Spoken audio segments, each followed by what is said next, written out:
Coming up, Muskingum welcomes its next president. Changes in the trial of an ex-Muskingum student accused of killing her child. And in sports, the men's lacrosse team gets its first season win.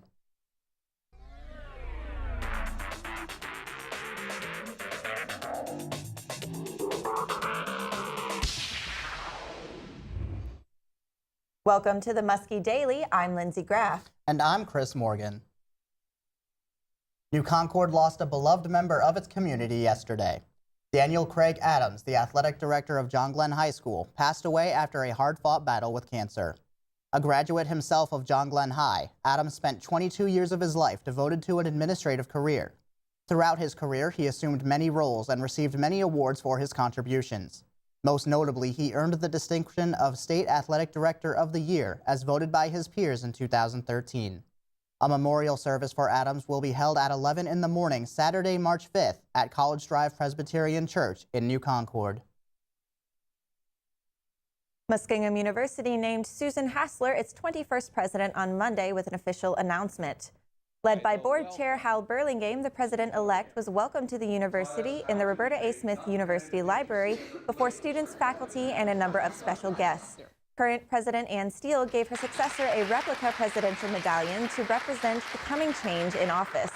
At an earlier press conference, Hassler was welcomed with some tough questions regarding policy and plans, including battling retention loss. I have done a lot of work on retention in my current institution, and we've had a fair amount of success because we have intensely invested in students right from the beginning. So when they walk in the door, we find out who they are, we connect them with adults, we do a scan at the 5-week time period to make sure all the first-year students are attending class and completing assignments. If they're running into any challenges, we assign a team to work with them immediately, and this has made a huge difference. Our first to second semester retention was somewhere around 95%, which is extremely unusual. Hassler officially takes office July 1st, 2016. The former Muskingum University student accused of killing her newborn daughter will not appear in court as scheduled this month. The 21-year-old's trial has been pushed back to May 10th after a change in defense as Weaver dismissed her attorney Clayton Lopez and replaced him with Aaron Miller. In January, Weaver was found competent to stand trial following clinical testing. She has pleaded not guilty to charges of aggravated murder, abuse of a corpse, and 2 counts of tampering with evidence. If convicted, Weaver faces a maximum life sentence in prison. On Sunday, Orbit Media was able to have a sit-down interview with the new president-elect, Dr. Susan Hassler. Not only can you hear about her academic accomplishments, but you can also hear about her life and the life of her husband, Dr. Ken Hassler, including some of their activities, journeys, how they met, and aspirations about coming to Muskingum next year, and a whole lot more. You can find the interview clips on muskingum.edu. We have the music. We have the cameras. We have the talent. Orbit Media, where the magic happens. On the story. On the quad. On the scene. This is the Muskie Daily. The Village of New Concord is teaming up with Gatler Associations and looking at the possibility of opening a Parks and Recreation district in the area. New Concord Area Arts and Recreation, also known as NCARD, is the organization that currently serves as the village's recreation organization. But the Innovation Committee is considering making some changes. Last fall, the search consultant presented the research results before community leaders. Plans are now being assessed.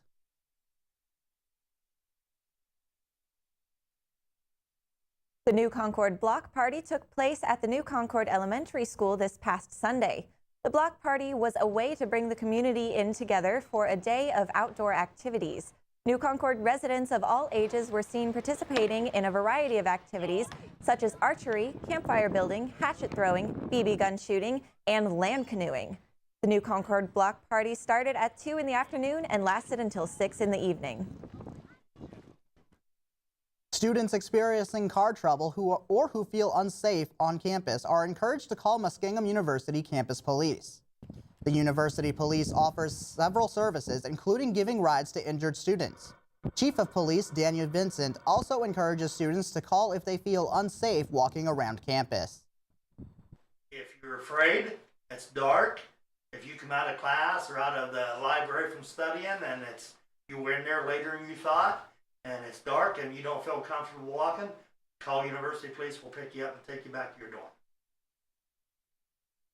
Campus police are also able to unlock or jumpstart cars and will call a towing company free of charge if they can't solve the problem themselves.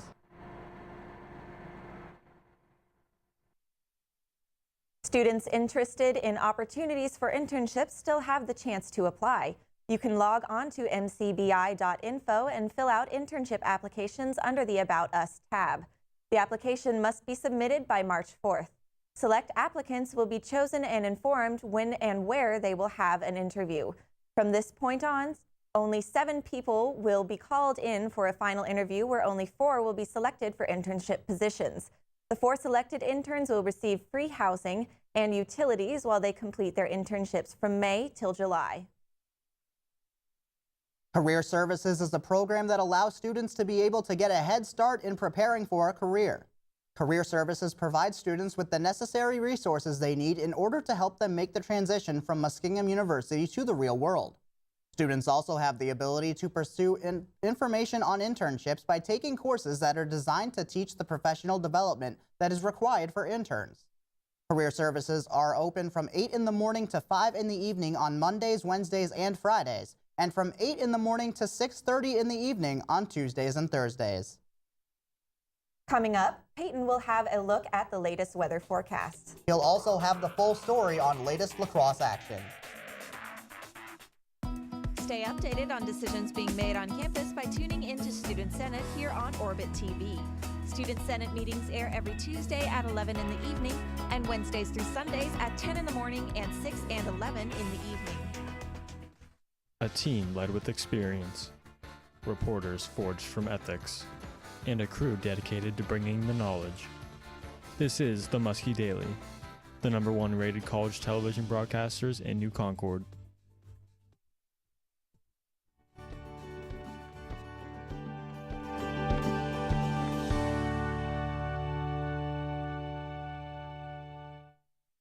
Tonight looks to have snow showers with a low of 28 degrees.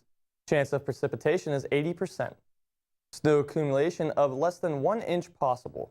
Tomorrow will be cloudy, then becoming mostly sunny with a high around 40 degrees. Tomorrow night looks to be pretty cloudy with a low around 24 degrees.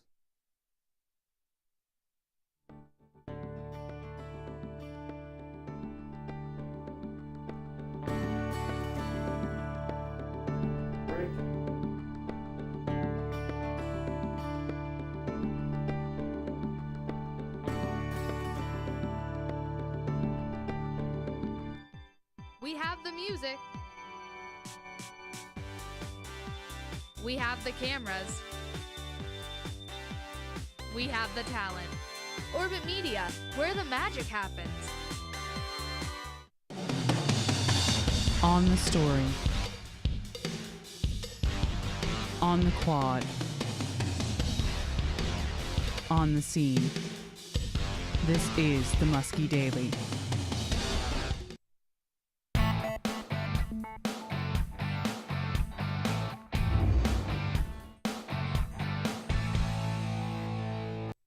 The ongoing turf battle continues at Muskingum Stadium, as the Muskie lacrosse teams and John Glenn's track team have been having a hard time trying to share the stadium. During the springtime, the stadium was only used for the university and local high school. Now they have to balance the still growing lacrosse program on campus that is trying to play more games this year. The NCAA restricts the movement of John Glenn more because they cannot be on the field at the same time as contact sports. John Glenn also holds 7 meets this season, which include both junior high and high school, forcing lacrosse teams to move practice. David DeGood led the Muskies to a 14-1 victory over Bethany on Wednesday night.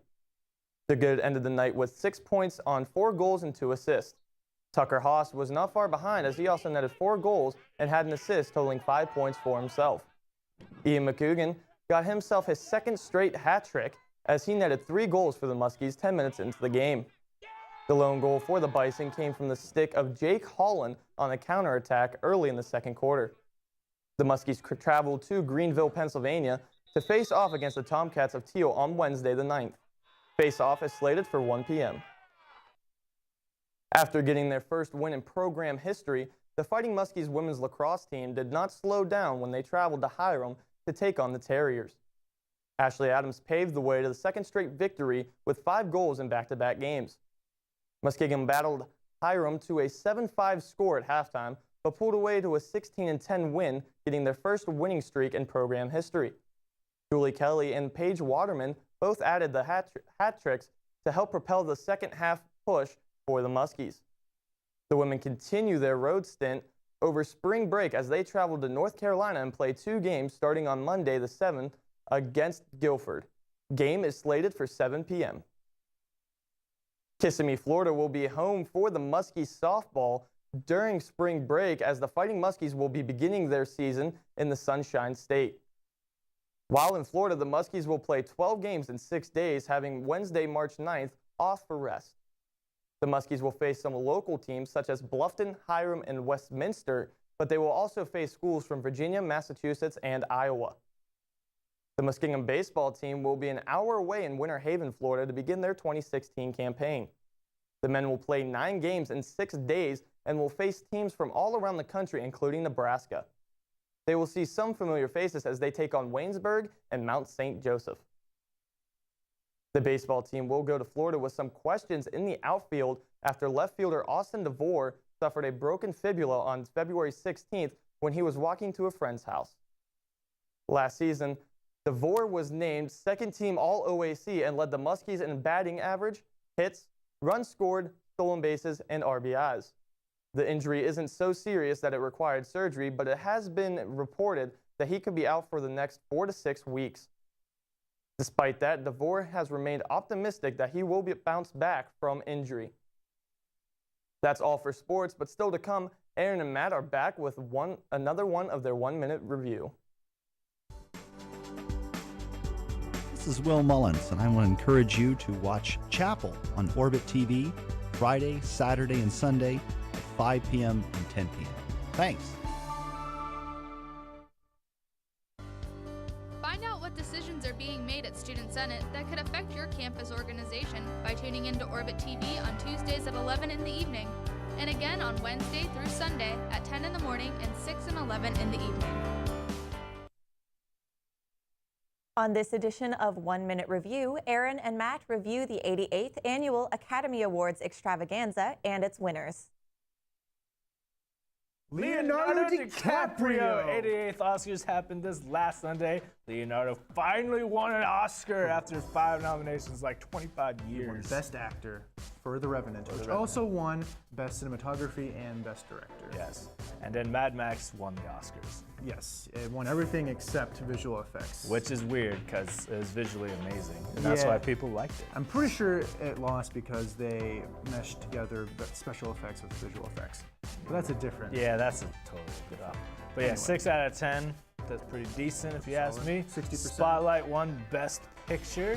Yep. And I think it deserves it. It has a really cool story. I haven't seen it yet, but I really want to see it. Now I want to see it. Also, Chris Rock did an exceptional job hosting the Oscars, given all the controversy this year. It was also great to see the bear there as well, supporting Leo. But anyways, thank you guys for tuning in. I'm Tree. I'm DJ Ace. This has been 1 Minute Review. We'll be back. After spring break, Orbit Media, along with the Communication, Media, and Theater Department, is hosting an open house in Philip and Betsy Caldwell Hall. Lindsay Graff has more. Orbit Media is inviting you to an open house where we'll open our doors and let people come see how we do what we do. New Concord residents and businesses can come interact with some of our equipment, see how we create each issue of the Black and Magenta, watch our DJs live on WMCO, and even go behind the scenes of a live broadcast of the Muskie Daily. Mark your calendars for Tuesday, March 15th from 5 to 6 in the evening on the second floor of Caldwell Hall at Muskingum University. Drop on by and see what we're all about. That's all for the Muskie Daily. Pick up tomorrow's Black and Magenta for more on President Hassler. Stay safe and enjoy your spring break.